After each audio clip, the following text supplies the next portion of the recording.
no stranger to households around the country, and someone who needs no introduction, the great John O'Hurley. How are you doing, sir?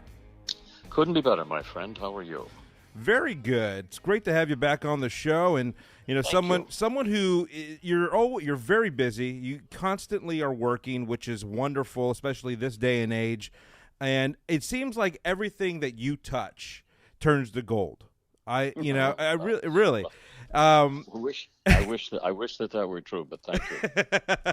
well, honestly, though, I mean, at least when it comes to being on camera and some of the great things that you're involved with, and before we get into some of the great moments of your career over the years, I do want to talk about some of the things that you have going on right now. Currently, you've got this phenomenal one-man show, and I'd love for you to share with all of our listeners a little bit about what it's about.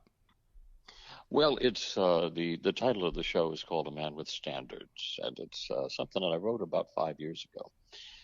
It contains all of the stories of my life, underscored by some of the great music of the Great American Songbook, Henry Mancini, Frank Sinatra, Moon River, things like that. Wow. And I was just lucky enough to grow up in the 50s and the 60s around the music and the melodies. And it was then coincidentally also lucky enough to grow up around men who had standards.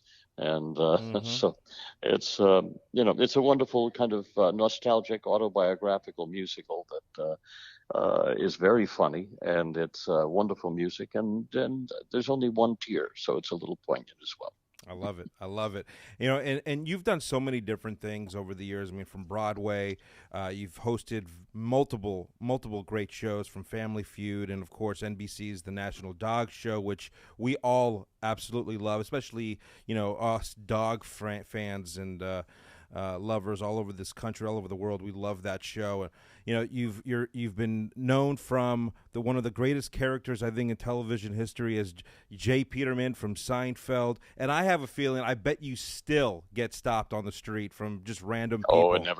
it never ends. It never ends. In fact, it's a funny coincidence that you mentioned that because I was just looking at my phone a few minutes ago, and Uh-huh. you're probably familiar with that platform, Cameo.com, Of course. which is now, it's about basically birthdays and anniversaries from celebrities to people that are fans. And I've been, lucky enough to be on the platform, but everybody seems to enjoy the J. Peterman monologues, which I have, and I've written about 6 or 7 of them in addition to the ones that I had from the show. So I have one for every occasion now, but it's fun. The character still stays alive. Unbelievable. Well, it stays alive every day for Americans and people all over the world where it's syndicated, of course. I got to ask you a question as, you've been affiliated now as a host of the National Dog Show for so many years, and you must have such a great love for pets, but dogs in particular. But what you're doing now, if you wouldn't mind, maybe talking a little bit about your relationship, especially with what we're living in right now, this day and age with inflation and just some people are just at this point in time, they're just giving up even having a pet, having a dog. If they can't take care of their dog, they're actually giving it up for adoption. And unfortunately, there's Yeah, so many yeah, it's been places. done. Yeah, they're not even accepting that anymore. So talk about what you're doing to help this particular situation right now. Well, we were just, I've been down here in I've been down here in San Antonio at the Comic Con down here, helping the shelter, the big shelter that very predominant here in southern Texas. But it's called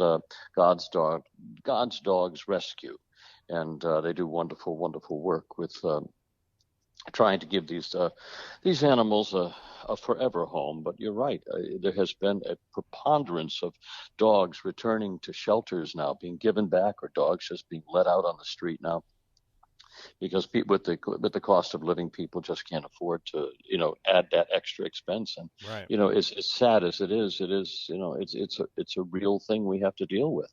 It runs contrary to what was going on in the beginning of the pandemic, when people were locked up in their homes and you couldn't find a dog in a shelter. They were all gone.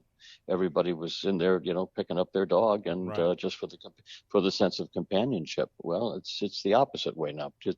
So anyway, it's a national concern, and it's one of the unfortunately one of the things that runs tandem to a poor economy. Mm. Actually, I was one of those people who adopted I was lucky enough to adopt my puppy. She was 8 weeks old during COVID, or the pandemic, if you will, and I was so lucky. I mean, as a lot of people around the country, they did the same thing. And fortunately, I'm in a position where I can take care of this dog. But like you said, it's crazy with what we're living in Yep. right Yep. now. But you're doing such great things. I got to ask you, and maybe switch gears a little bit here too, because I know that you're just a big golfer. You love golf. Hmm. How when you're traveling, as an example, with your one man show here, do you ever get a chance to fit in a round or two? Mostly no. Okay. I have kind of an unwritten rule is that when I'm on the road and I'm working, Hmm. I'm working, and I kind of golf's a luxury for Yeah. me, and it's a nice luxury, Sure. but it's I really like to focus on the show. I like to rest my voice. I like to and also just take time for myself during the day to do other things that I need to do. I have an awful lot of business stuff on the side. Hmm.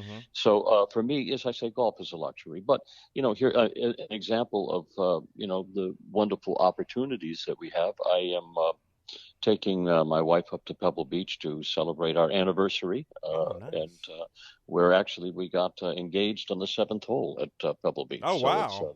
there's a lot of history there. Oh, sure, sure. And we've been lucky enough to have you play in our celebrity event out in Los Angeles over the years, and always appreciate the support there. And I got a question, just because you do follow the game of golf, you love golf, and we love to put people on the spot. What's your take on Live right now these days? Well, I kind of look at it as the NBA and the ABA. Uh-huh. There was a time and a place for it, and there was they ran parallel to each other. Right. The ABA tried to make golf or to make basketball a little different, Yeah.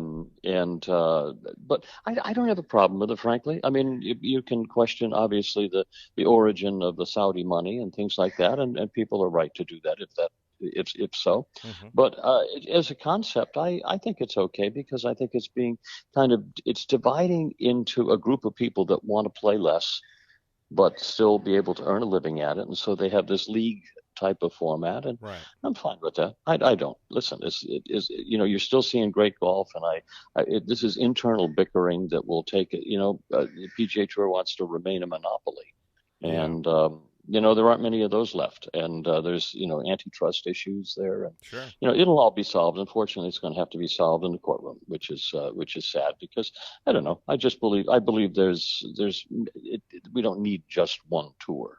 I disagree with that. I think that there are ample opportunities for people to earn a living playing golf, especially when they play at the level that they do. And I think you should be Yeah. able to see all different types of it. I mean, in all other sports, they have much more, many more. It's like horse racing. It's not all one style. It's horses are allowed to race. Quarter horses are allowed to do barrel Right. racing. Right. All I mean, it's why the PGA Tour has to have everybody moving in lockstep. I don't particularly agree with, but that's just my take. No, it's a brilliant take. I love it.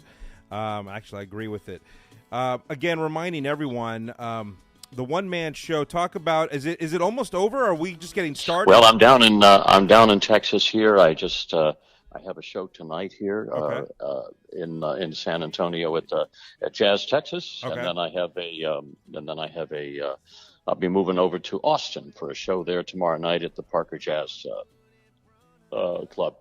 How do they find out what's next for you? Is there any kind of website or social media for you? Well, Come on, John. Everyone loves you. I We got to kind of, find you. I know. I've got to be a little better about that. I know. But when I book a commitment at a club, then I advertise it. But until, right now I'm booking out into next year. Okay. So, yeah, you have to watch Facebook, I guess. Yep. Well, John Hurley will be coming to a theater near you, I am sure. Thanks for joining us once again. We'll see you real soon, hopefully at our next event later this year. Thanks again, bud. Thank you. You betcha. Bye-bye now. John O. Hurley, ladies and gentlemen. Such a class act, doing so many great things. More to come live right here on Living the Good Life.